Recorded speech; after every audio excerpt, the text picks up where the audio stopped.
চাপা শোন শোন শোন। হ্যাঁ বলো। এই দেখ না, আমি ছবি তুলছি, দেখ আমি এরকম করে ছবি তুলছি তো এটা কালো হয়ে যাচ্ছে, দেখ। কই দেখি দাও। দেখ, এই দেখো তুমি যখন ফটো তুলছো ক্যামেরার উপরে এরকম হাতটা রেখে দিচ্ছ, তাহলে ফটো তুলবো কি করে? এখানে তোমার হাতটাই তো কাটে যাচ্ছে বলে এখানটা ক্যামেরাটা কালো হয়ে যাচ্ছে। হাতটাকে সরিয়ে দাও, দিয়ে ক্যামেরাতে ফটো তোলো। এই দেখো আসছে টিভিটা আসছে তো এরকম করে, বুঝতে পারলে? ও, ভুলে গেছিলাম। ঠিক আছে ঠিক আছে ঠিক আছে। তোমাকে তো কতবার শিখিয়েছি মা, কি করে ভুলে গেলে? কেন রে, শেখাতে খুব কষ্ট হচ্ছে না? খুব কষ্ট হচ্ছে বল মাকে একটু শেখাতে। হ্যাঁ, আমি কখন বললাম সেটা? যখন তুই ছোটবেলায় পড়া পারতিস না, কতবার তোকে স্যার বকে বকে পড়া বোঝাতো, তখন তো পারতিস, তখন কিন্তু তোর কোনো কষ্ট হয়নি, এখনই তোর কষ্ট হচ্ছে না।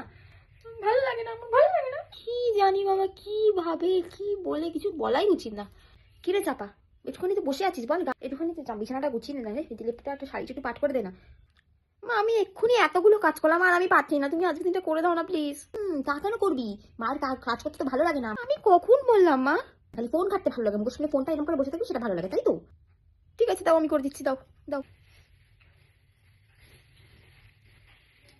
মা পাঠ করে দিচ্ছি, দেখো। এটা কি পাঠ করলি? এরকম তাহলের মতন গোল মতন পাঠিয়ে ফেলে দিলি? হবে না হবে না, কোনো কিচ্ছু হবে না, শ্বশুর বাড়ি গিয়ে সারা জীবন কথা শুনে যাবি তুই, কিচ্ছু। কি আশ্চর্য, মানে ভালো করেই তো করলাম। পাঠ করে দিলেও জ্বালা, পাঠ না করেও জ্বালা।